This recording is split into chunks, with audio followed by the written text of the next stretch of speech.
जिंतूर येथे शिवसेना संपर्क प्रमुख अरुण नारकर यांच्या उपस्थितीत महत्त्वपूर्ण बैठक संपन्न।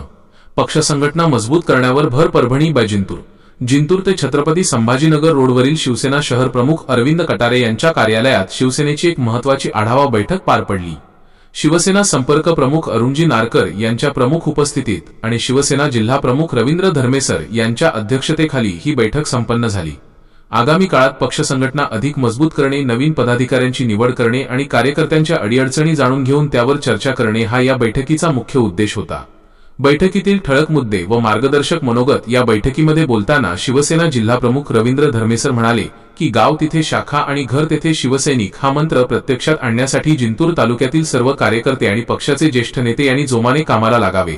आगामी काळात पक्षवाढीसाठी तळागाळात जाऊन काम करण्याचे आवाहन त्यांनी उपस्थितांना केले। बैठकीस उपस्थित प्रमुख पदाधिकारी व कार्यकर्ते। या बैठकीत शिवसेनेचे विविध आघाड्यांचे पदाधिकारी आणि कार्यकर्ते मोठ्या संख्येने उपस्थित होते। प्रमुख उपस्थिती अरुणजी नारकर शिवसेना संपर्क प्रमुख, रवींद्र धर्मेसर शिवसेना जिल्हा प्रमुख। प्रमुख पदाधिकारी अरविंद कटारे शिवसेना शहर प्रमुख, भारतराव पवार उपजिल्हा प्रमुख, गुलाबराव खेडकर, विष्णू नाईक नवरे, कांतराव धानोरकर शिवसेना शहर संघटक, कैलास गायकवाड शिवसेना सर्कल प्रमुख, किरण देशमुख शिवसेना तालुका प्रमुख, रितेश पांडे शिवसेना तालुका प्रमुख, युवासेना व इतर कार्यकर्ते, युवासेनेचे पदाधिकारी तसेच परमेश्वर ठोंबरे, संदीप घुगे, गजानन पायघन यांच्यासह मोठ्या संख्येने शिवसैनिक व कार्यकर्ते उपस्थित होते। बातमी संकलन रामप्रसाद कंठाळे, परभणी के 1 न्यूज महाराष्ट्र प्रतिनिधी।